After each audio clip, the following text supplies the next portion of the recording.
హ్మ్. ఎట్లా ఉందన్న? అంటే ఇప్పుడు పాలకుర్తి రాజకీయాలు గూడా చూస్తా ఉన్నాము. మేమే మొన్న గూడా కొన్ని వార్తలు కూడా చదవడం జరిగింది. అంటే మీకు ఇద్దరు ఎమ్మెల్యేలున్నారు అనే విధంగా ప్రజలు కొద్దిగా ఇబ్బంది పడతా ఉన్నారు.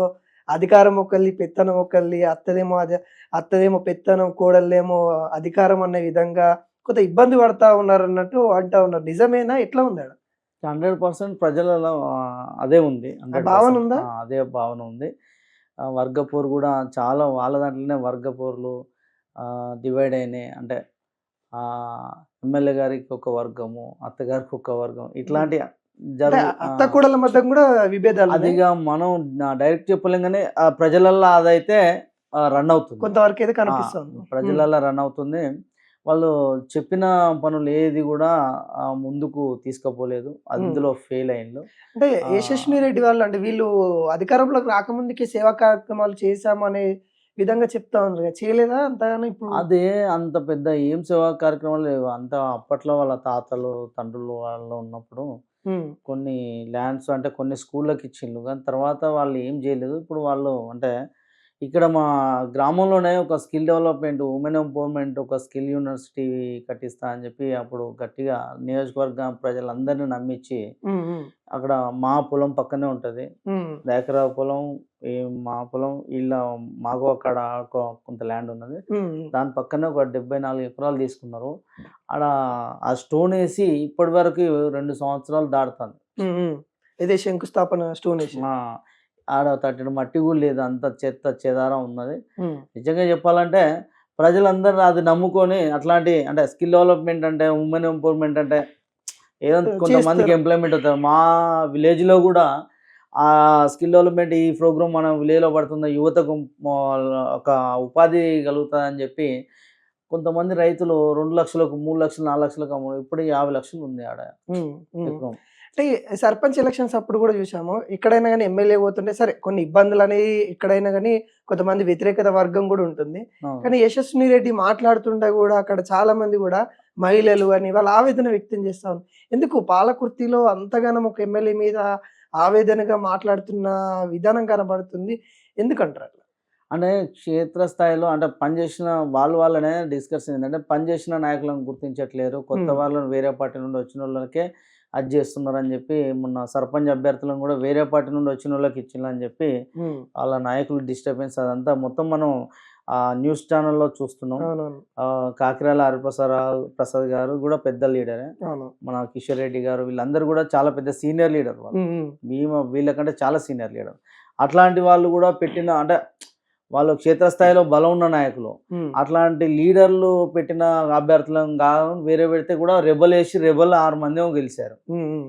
దాని మీద గూడా పెద్ద చర్చ జరిగింది. అంటే అందులో ఆ నియోజకవర్గంలో ఉన్న కాంగ్రెస్ పార్టీలోనే ఒక అంటే గ్రూపులు అనేది ఏర్పాటయినాయి. ఎట్లన్నా పాలకుర్తిలో మరి జనసేన ఫ్యూచర్‌లో రాబోతుందని అనుకోవచ్చా? 100% మేము అక్కడ మా అధినేత ఖచ్చితంగా నా నా గోల్ అదే. మా అధినేతను మా పాలకుర్తిలో అడుగుబెట్టియాలె. ఆ! నేను ఒక విజయాన్ని సాధించాను. నన్ను అధినేత గారు గౌరవంగా పిలుచుకున్నారు. గౌరవంగా అధినేతను నేను పిలుచుకోవాలని ఒక క్షేత్రస్థాయిలో అక్కడ సభ్యత్వ నమోదు కార్యక్రమం గాని, హ్మ్. స్టార్టింగ్ నుండి ఇప్పటి వరకు చాలా క్షేత్రస్థాయిలో పనులు చేస్తున్నాం. ఇప్పుడు గూడా కొన్ని మున్సిపల్ ఎన్నికలలో మా యొక్క మున్సిపల్ డివిజన్‌లలో గూడా పోటీ చేస్తున్నాం. హ్మ్. ఖచ్చితంగా ఆయన ఒక పాలకుర్తే గాదు, రాష్ట్రంలో కొన్నిట్లలో పర్యటించే అవకాశం ఉందని జెప్పి రామ్ తల్లూరి గారు చెప్పారు. హ్మ్. ఖచ్చితంగా మా అధినేత ఇక్కడికి రావాలనే, ఇక్కడ పుట్టిన పార్టీ ఇక్కడికి రావాలనే కోరుకుంటూ హ్మ్. ఆయన అంటే ఇంకా మున్సిపల్ ఎలక్షన్‌లో ప్రచారానికి పవన్ కళ్యాణ్ గారు హైదరాబాదు అంటే కొన్ని ప్లేస్‌లల్ల అధినేత తిరుగుతాడని జెప్పి హ్మ్. అంటే షెడ్యూల్ వచ్చే అవకాశం ఉంది. మరి అది అధినేత ప్రకటిస్తారు. హ్మ్. రామ్ తల్లూరి గారు మొన్న న్యూస్‌లో చెప్పారు. ఖచ్చితంగా 100% అయితే ఒంటరిగానైనా దిగుతది. ఒకవేళ అధినేత ఆదేశాలిస్తే పొత్తులోనైనా దిగుతది. ఎట్లాగైతే బీజేపీతోనే పొత్తే. హ్మ్. కాకపోతే అది అధిష్టానం నిర్ణయంతోనే పొత్తు కొనసాగుతది. అట్లా. ఏం చెప్తారు? అంటే యువత జన సైనికులు తెలంగాణ మొత్తం ఉన్న యువతకి ఎవరైతే పవన్ కళ్యాణ్ ఇక్కడికి రావాలని చాలామంది అనుకునే వాళ్ళకి ఈ సందర్భంలో మీరేం చెప్తారు? 100% అన్న చాలా అంటే రాజకీయాల్లోకి యువత రావాలే.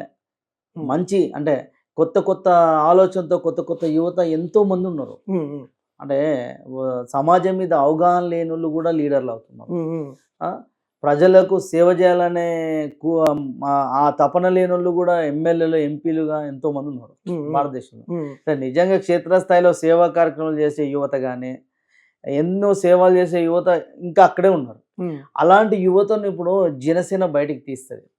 100% యువత అందరూ కూడా పవన్ కళ్యాణ్ గారి యొక్క భావాలను దగ్గరగా ఉన్న యువత అందరూ కూడా సేకరిస్తున్నాం. ఖచ్చితంగా యువత అంతా గమనిస్తున్నది. యువత ఇప్పుడు ఎక్కువ రాజకీయాలకు మొగ్గు చూపుతున్నది. అంటే జనసేన పార్టీ లాంటి అంటే జనసేన పార్టీ అవకాశం ఇచ్చింది కాబట్టి యువత బయటికి ఇంకా వస్తున్నారు. అంటే ఏ పార్టీలో కూడా యువతకి ఎక్కువ అవకాశం లేదు. కాబట్టి ఇప్పుడు ఎక్కడ చూసినా కూడా ఎమ్మెల్యేలు పెద్ద పెద్ద స్థాయిలో ఉన్నారు. ఇన్ఛార్జీలైనా వాళ్ళైనా. ఇక్కడ యువ విభాగం చాలా ఉన్నది. జనసేన అనేది ఒక యువకులను ఏరుతుంది. ఆయన లక్ష్యమే అది. మంచి యువతను తీసుకోవాలని నాలాంటి అంటే నా భావాలు నాతోనే చచ్చిపోవద్దు. నా సిద్ధాంతాలు నాతోనే చచ్చిపోవద్దు. నాలాంటి భావాలు గల యువతులను నేను తయారు చేసి బాణాల్లాగా వదిలిపెట్టాలి. అప్పుడు భారతదేశం అంటే మొన్న ఒక అబ్బాయిని నల్లమల ఫారెస్ట్లో శివ అనే తమ్ముడిని నాకు ఇలాంటి దమ్మున్న యువత కావాలి నాకు. డబ్బున్నోళ్ళు అవసరం లేదన్నాడు. అంత ఒక పార్టీ అధ్యక్షులు అట్లా చెప్పారు ఎవరు కూడా. అంత ఆ పిల్లాడి దగ్గర జేబులో 100 రూపాయలు కూడా లేవు. మరి దేశం మొత్తం ఇలా శివ అనే వ్యక్తి అంటే ఆయన అసలు ఆ తమ్ముడు కూడా నన్ను కదిలించి నేను ఇన్స్పిరేషన్ తీసుకున్నా అని చెప్పిండు. ఏ అధ్యక్షుడైనా అట్లా చెప్తాడా?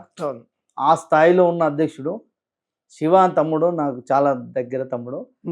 కాల్ చేస్తూ ఉంటాడు. ఆ తమ్ముడు నువ్వు చేయబట్టే నేను పార్టీని ఇంకా నువ్వే ఇన్స్పిరేషన్ రా నాకు అన్నాడు. అధినేత మొన్న కొండగట్టులో నిన్ను చూసి ఇన్స్పిరేషన్ అంటే నా దగ్గరకు వచ్చి ఒక సమస్య చెప్తే ఎన్ని పార్టీలు కదిలినాయి. అప్పుడు రేవంత్ రెడ్డి గారు కూడా ఇంకా పిసిసి సభ్యులు అనుకుంటా అధ్యక్షుడు హనుమంతరావు గారు అంటే ఆల్ పార్టీస్ మీటింగ్ పెట్టినారు. ఆ శివ అనే ఒక అబ్బాయి పోయి సమస్య తీసుకొస్తే సార్ ఇంకా ఒక్క పిల్లాడు ఒక యువకుడు వచ్చే మమ్మల్ని అందరినీ కదిలిచ్చిండు. మన శక్తి ఇక్కడికి ఎట్లా ఆగిపోతాయని చెప్పి నిన్ను నేను ఇన్స్పిరేషన్ తీసుకున్నా అని చెప్పి అంత గొప్పగా చెప్పే నాయకుడు ఎవరైనా ఉంటాడా?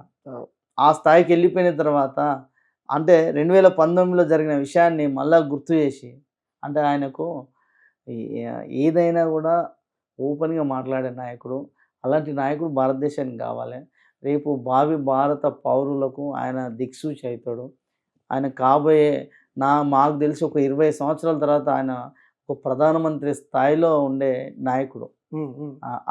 అట్లాంటి భావాలు ఉన్న నాయకుడు ఆయన. మోదీ గారి తర్వాత అంటే మొన్న ఏదో ఒక పెద్ద సంస్థ ఒకటి నిజాయితీ పరుల లిస్టులో నెంబర్ 1 స్థానం వచ్చింది. 2nd మోదీ గారు, 3rd మన యోగి ఆదిత్యనాథ్, నితిన్ గడ్కర్ 4th ఉన్నారు. ఇంకొక మన సార్ వచ్చి 5. అంటే 5 మందిలో అంటే ఆయన ఒకటో ప్లేస్లో ఉన్నాడు. ఎంతో మంది ఆయన అయినా కూడా అంటే మంచి చేసే వాళ్ళ మీద ఎప్పుడైనా రాళ్ళు వేస్తూనే ఉంటారు. అవన్నీ ఆయన పట్టించుకోవడం. మనం చేసే పని ప్రజలకు మేలు జరగాలి. నాకు మీరు మీ పదవిని దుర్వినియోగం చేయకండి, నేను ఊరుకోనని చెప్పి మాకు కూడా చెప్తాడు. ఎవ్వరు కూడా క్షేత్రస్థాయిలో ఎవ్వరు కూడా ఎలాంటి వాటికి కూడా చేయరు. ఆయన భావాలు, ఆయన ఆశయాలు, ఆయన సిద్ధాంతాలు యువతకు చెప్పడానికి నిరంతరం పాలకుర్తిలో నేను పనిచేస్తా. నేనంటే గొప్పగా కాదు, నాలాంటి వాళ్ళను ఎంతోమందిని తయారు చేయడానికి నేను క్షేత్రస్థాయిలో ముందుకు పోతున్నా. Okay, thank you so much అన్న. Thank you.